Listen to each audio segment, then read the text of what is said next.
The port captain, finding that I was resolved to go, even alone, since there was no help for it, set up no further objections, but advised me, in case the savages tried to surround me with their canoes, to shoot straight, and begin to do it in time, but to avoid killing them if possible, which I heartily agreed to do. With these simple injunctions, the officer gave me my port clearance free of charge, and I sailed on the same day, February 19, 1896.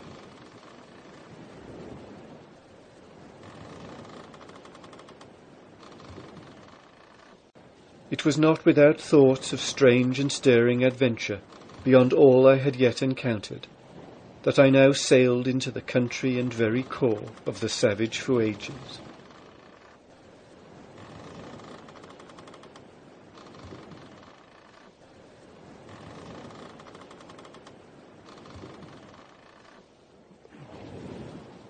A fair wind from Sandy Point brought me on the first day to St. Nicholas Bay, where, so I was told, I might expect to meet savages. But seeing no signs of life, I came to anchor in 8 fathoms of water, where I lay all night under a high mountain. Here I had my first experience with the terrific squalls called willy walls, which extended from this point on through the strait to the Pacific. They were compressed gales of wind that Boreas handed down over the hills in chunks. A full-blown willy waw will throw a ship, even without sail on, over on her beam ends. But, like other gales, they cease now and then, if only for a short time.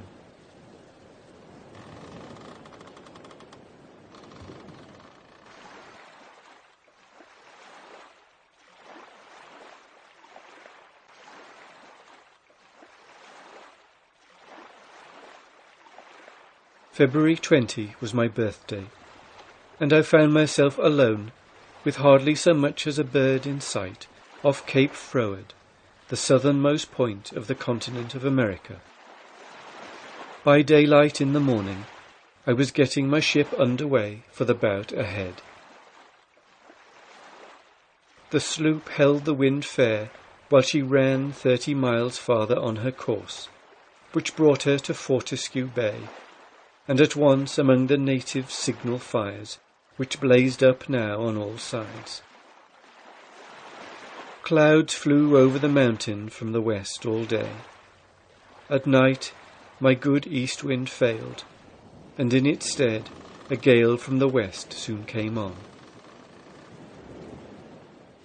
I gained anchorage at 12 o'clock that night, under the lee of a little island, and then prepared myself a cup of coffee, of which I was sorely in need. For, to tell the truth, hard beating in the heavy squalls and against the current had told on my strength. Finding that the anchor held, I drank my beverage and named the place Coffee Island. It lies to the south of Charles Island, with only a narrow channel between.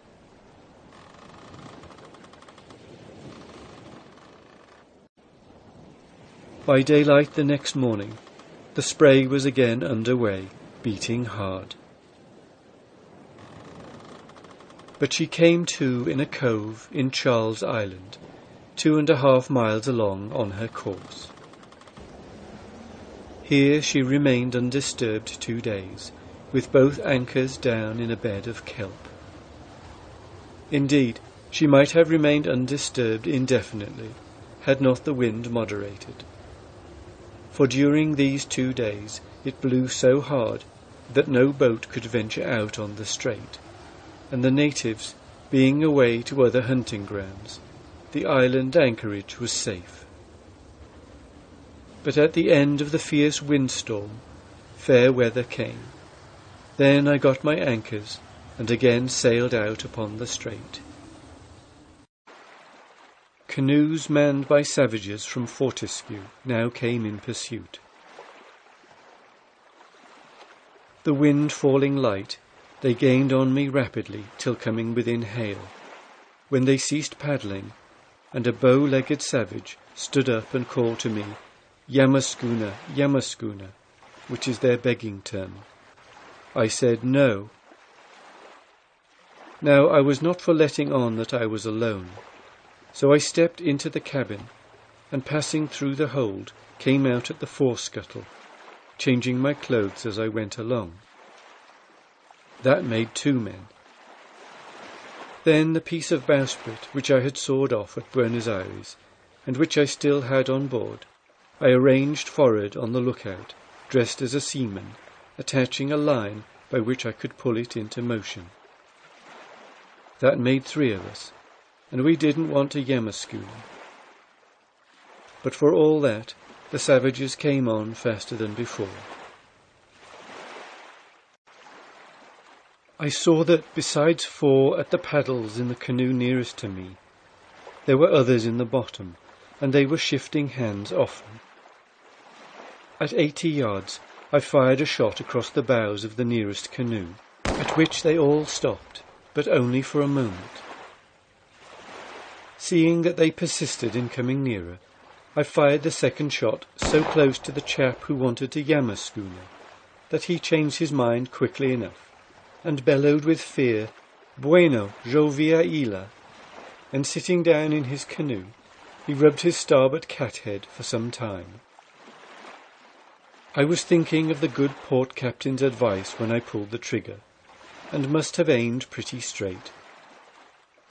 However, a miss was as good as a mile for Mr. Black Pedro, as he it was and no other, a leader in several bloody massacres. He made for the island now, and the others followed him. I knew by his Spanish lingo and by his full beard that he was the villain I have named, a renegade mongrel and the worst murderer in Tierra del Fuego. The authorities had been in search of him for 2 years. The Fuegians are not bearded. So much for the first day among the savages. I came to anchor at midnight in Three Island Cove, about 20 miles along from Fortescue Bay. I saw on the opposite side of the strait signal fires, and heard the barking of dogs, but where I lay it was quite deserted by natives. I have always taken it as a sign that where I found birds sitting about or seals on the rocks, I should not find savage Indians.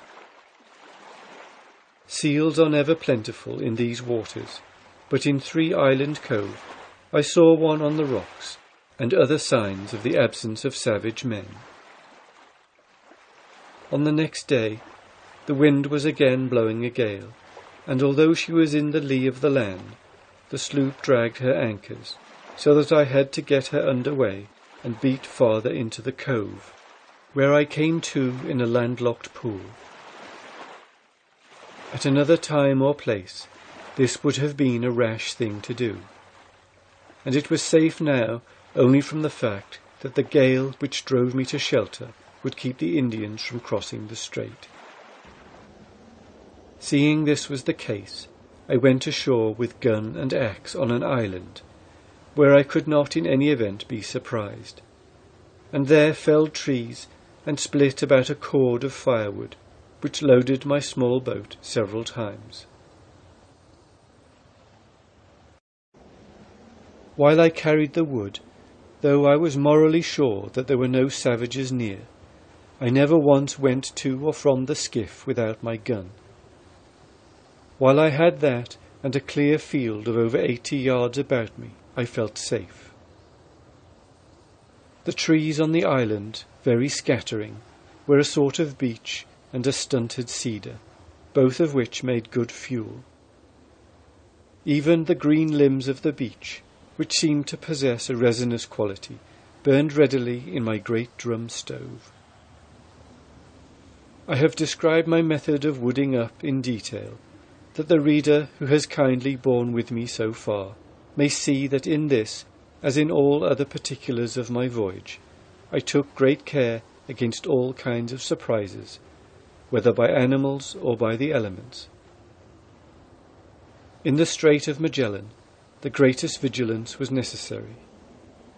In this instance, I reasoned that I had all about me the greatest danger of the whole voyage, the treachery of cunning savages, for which I must be particularly on the alert.